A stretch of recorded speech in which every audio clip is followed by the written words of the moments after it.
Hi, this short video is on a particular MCQ which appeared in the Tamil Nadu Engineering University question paper for the first MBBS in biochemistry subject. So let us move to the question. So this is the question. In the question பார்த்த உடனே few people get scary. That is, ஐயோ எவ்வளவு பெரிய case scenario கொடுத்துட்டாங்கப்பா முடிச்சிட்டாங்க அவ்வளவுதான்.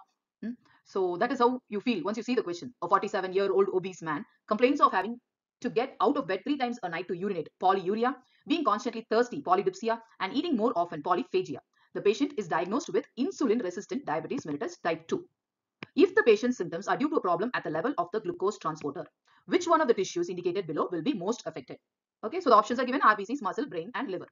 So even though the scenario seems complex, இதுல என்ன key points identify பண்ணிக்கோங்க. Okay, so the first key point will be polyuria, polyphagia, polydipsia. All of you know universally it points towards the diagnosis of diabetes mellitus. And here they have given you the diagnosis as well. அதையும் அவங்களே கொடுத்துறாங்க, type 2 diabetes mellitus. அவங்க உங்ககிட்ட கேக்குற கேள்வி என்னன்னா, எந்த glucose transporter affect ஆக வாய்ப்பு இருக்கு, அந்த குளுக்கோஸ் டிரான்ஸ்போர்ட்டர் எந்த டிஷ்யூல இருக்குங்கிற क्वेश्चन. சோ இதுக்கு நீங்க தெரிஞ்சுக்க வேண்டிய கான்செப்ட். சோ இந்த கிளினிக்கல் அப்ளிகேஷன் क्वेश्चन எப்பவுமே எப்படின்னா they are based on a single concept. அந்த concept has to be your fundamental basics. You have to be strong in that. So அது என்ன கான்செப்ட்ங்கறத நம்ம இப்ப பார்க்கலாம். So இந்த particular questionக்கு உங்களுக்கு ஆன்சர் பண்ண வேண்டியதுக்கு கான்செப்ட் வந்து glucose transporters பத்தி தெரிஞ்சிருக்கும். Okay, so actually there are two types of glucose transporters. ஒன்னு வந்து GLUT, gluten சொல்லுவோம், சிலர் gluten சொல்லுவோம், உங்களுக்கு எப்படி வேணுமோ அப்படி சொல்லிக்கோங்க, but GLUT. Okay, and other one is SGLT. Okay, GLUT glucose transporter, glut or GLUT, SGLT னு ஒரு group இருக்கு. So the first group என்னன்னா, glutenங்கிறது it is a type of passive transport mechanism which is a facilitated diffusion process. That is, it has a carrier. That is a glucose transporterங்கிறது it is a protein which is present in the membranes of cells and that helps in the transport of glucose into and out of the cells based upon their concentration gradient. So அது passive transport. SGLT வந்து sodium dependent glucose transporter. Okay, it's a type of co-transport. இது என்னன்னா secondary active transport. என்னன்னா it requires energy in the form of ATP along with some other transport. That is, sodium is also transported along with glucose. So இந்த ரெண்டு தான் basic concept. இப்போ நம்ம இந்த glucose transporters டீடைலா பார்ப்போம். ரெண்டு பார்த்துட்டோம், gluten ஒன்னு சொன்னோம், SGLT னு ஒன்னு சொன்னோம். ஓகேவா? சோ glutல நிறைய டைப்ஸ் இருக்குது. சோ ஆக்சுவலி ஐடென்டிஃபைட் டைப்ஸ் வந்து 14 டைப்ஸ். ஓகே, பட் ஒரு அண்டர்கிராஜுவேட் லெவல்ல glut 1 to 5, glut 1 to 5 இன்னும் ஒரு அடிஷனல் திங் glut 7 இதுவும் தெரிஞ்சிருந்தா போதும். So what is these glut and what is its tissue location? Tissue location தான் இதோட major concept to be learned. And SGLT ல பாத்தீங்கன்னா SGLT 1 கொடுத்திருக்கு, SGLT 2 has also been identified and this is present in kidney. ஓகேவா? So இதோட location தான் உங்களுக்கு முக்கியம். SGLT 1 வந்து ஸ்மால் இன்டெஸ்டைன், SGLT 2 வந்து கிட்னி. இப்போ நம்ம glut பத்தி பார்ப்போம். சோ glut என்னன்னா நல்லா தெரிஞ்சுக்கோங்க, glutல 1 and 3 பாத்தீங்கன்னா they are present in tissues which solely depend on glucose for energy mostly. Okay, solely depend on glucose. எந்தெந்த டிஷ்யூஸ்லாம் அந்த மாதிரி இருக்கும் நமக்கு? brain, okay, RBCs, renal medulla. So இந்த மாதிரி ஆர்கன்ஸ்ல எல்லாம் நமக்கு இருக்கிறது glut 1 உம் 3 உம். brain, RBCs, இங்க பாத்தீங்கன்னா brain, kidney. Okay, so ஒரு just ஒரு overview வச்சுக்கோங்க. எல்லா வேர்ட்ஸும் ஞாபகம் இல்லனாலும் பரவாயில்லை. Even if you don't remember the entire table, at least the key points, if you understand, that will be more than enough. Okay, so glut 1 and 3. இப்போ என்ன சொல்றோம்? They solely depend on glucose for their energy. So என்ன ஆகும்னா, even if your body doesn't have glucose anywhere else, this will drag the glucose to itself. So it is a selfish glucose transporter னு ஞாபகம் வச்சுக்கோங்க. அப்படினா என்ன அர்த்தம்னா, glucose உடம்புக்கு எங்க இருந்தாலும் இல்லனாலும் பரவாயில்லை, எனக்கு வேணும் அப்படி எடுத்துட்டு போயிடுவாங்க. So இவங்க என்னன்னா, இப்போ இந்த glucoseோட டிரான்ஸ்போர்ட், glucose அதிகமாகுதா கம்மியாகுதாங்கறதெல்லாம் ரெகுலேட் பண்றதுக்கு நம்ம உடம்புல ஒரு ஹார்மோன் இருக்கு, உங்க எல்லாருக்குமே தெரியும், இன்சுலின். So இன்சுலின் அதிகமா, அதாவது blood glucose அதிகமா இருந்ததுன்னா இன்சுலின் வந்து அந்த குளுக்கோஸை சரி பண்ண ட்ரை பண்ணும். பட் இன்சுலின் கம்மியா இருந்ததுன்னா அப்போ வந்து நமக்கு குளுக்கோஸ் லெவல்ஸ் ஜாஸ்தி ஆகும். இதெல்லாம் நீங்க படிச்சிருப்பீங்க. ஓகேவா? டயபெட்டிஸ் மெலிட்டஸ்னா. இப்போ glut 1 and 3 பாத்தீங்கன்னா இன்சுலினோட பேச்சை கேட்கவே கேட்காது.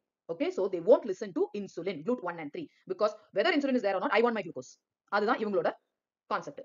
அதே glut 4 பாருங்க. glut 4 is present in skeletal muscle and adipose tissue. So இந்த glut 4 ஓட முக்கியமானது என்னன்னா, glut 4ங்கிறது இன்சுலின் பேச்சை கேட்கும். insulin sensitive glucose transporter. That is, adipose tissue எப்ப போய் உங்க glucose, skeletal muscle adipose tissue எல்லாம் எப்ப glucose uptake ஆகும்? Only when you have it in excess. உங்க glucose levels ஜாஸ்தியா இருந்தா தான் அப்ப adipose tissue போய் எடுத்துக்கும். So glut 4 is insulin sensitive and location skeletal muscle adipose tissue. அதுக்கு அப்புறம் glut 2 பாருங்க. glut 2 வந்து liver and pancreatic beta cells. இப்போ உங்களுக்கு ஒரு லிங்க் கிடைக்கும். pancreatic beta cells ஓட வேலை என்ன? இன்சுலின் ப்ரொடியூஸ் பண்றது. So glut 2 வந்து required for insulin secretion. So இத இன்சுலினை வச்சு தான் நீங்க glucose transporters அண்டர்ஸ்டாண்ட் பண்ணணும். 1 and 3 என்ன பண்ணும்னா, இன்சுலினோட பேச்சை கேட்கவே கேட்காது. 4 இன்சுலின் பேச்சை தான் கேட்கும். glut 2 இன்சுலின் வர வைக்கிறதுக்கே அதுதான் தேவை. ஓகேவா? So these are the four major things which you need to know. அடுத்து லாஸ்ட் பாத்தீங்கன்னா glut 5 இருக்கு. அது ஸ்மால் இன்டெஸ்டைன் மட்டும் கொடுத்திருக்காங்க. நீங்க வந்து seminal vesiclesலயும் of the testis அதுலயும் இருக்கும். ஏன்னா glut 5 is involved in fructose transport. So fructose is the energy source for your sperms. So அதனால glut 5 அப்படின்னு உங்களுக்கு வார்த்தை கேட்டீங்கனாலே fructose transportங்கிற வேர்ட் உங்களுக்கு ரிமெம்பர் பண்ணணும். glut 7 பாத்தீங்கன்னா எதுக்கு அதை கொடுத்திருந்தேன்னா, it is present in the liver endoplasmic reticulum. இது குளுக்கோஸை டிரான்ஸ்போர்ட் பண்றதை விட glucose 6 phosphate transporter. So it transports glucose 6 phosphate. Okay, so this is glut 7. இது வந்து deficiency leads to type 1b glycogen storage disease or von Wieren's disease. Okay, அதனால இந்த glut 7 பத்தி தெரிஞ்சுக்கோங்கன்னு சொல்லியிருந்தேன். ஓகேவா? சோ இப்போ ஜஸ்ட் நம்ம ஒரு சம்மரைஸ் பண்ணோம்னா ரெண்டு குளுக்கோஸ் டிரான்ஸ்போர்ட்டர்ஸ் பார்த்தோம். GLUT2, SGLT. SGLT 1 and 2. 1 வந்து intestine kidney. GLUTல வந்து நமக்கு வந்து 1 and 3 இன்சுலின் பேச்ச கேட்கவே கேட்காது. எங்க குளுக்கோஸ் இருக்கோ இல்லையோ எனக்கு வேணும் அப்படின்னு தூக்கிட்டு போயிரும் brain, RBCs, renal medulla.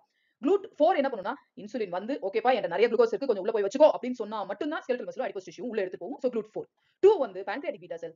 Okay sugar ஜாஸ்தியா இருக்கு இன்சுலினை ப்ரொடியூஸ் பண்ண வை அப்படின்னு சொல்றது GLUT2. GLUT5 fructose transporter. ஓகேவா? So it is present in seminal vesicles. GLUT7 வந்து glucose 6 phosphate transporter. சோ இப்போ நம்ம क्वेश्चन குள்ள போலாமா? இப்போ டைரக்டா உங்க கண்ணு நேராவே பார்க்கலாம். ஓகேவா? வேற எந்த பாயிண்ட்ஸையும் பார்க்காம insulin resistant diabetes mellitus type 2. So insulin resistance insulin வந்துருச்சு இன்சுலின் வந்து ரெசிஸ்டன்ட் ஆயிடுச்சு. இப்போ எந்த குளுக்கோஸ் டிரான்ஸ்போர்ட்டர் அஃபெக்ட் ஆகும்? இன்சுலின் பேச்ச கேக்குறது நம்ம GLUT4. So which tissue indicated below will be most affected? இப்போ நீங்க எல்லாரும் ஆன்சர் தானாவே சொல்லிடுவீங்க muscle. So skeletal muscle and இங்க இன்னொரு ஆப்ஷன் இருந்தாலும் சொல்லலாம் adipose tissueங்கற ஆப்ஷன் இருந்தாலும் அதையும் நீங்க ஆன்சரா சொல்லலாம். So the question may seem complex but just a small concept. ஒரு சின்ன கான்செப்ட் படிச்சிருந்தீங்கன்னா அதை எப்படி நீங்க அப்ளை பண்றீங்க அப்படிங்கிறது தான் இந்த क्वेश्चन சால்வ் பண்றதுக்கு உண்டான தேவைப்படுற உங்களோட ஸ்கில்.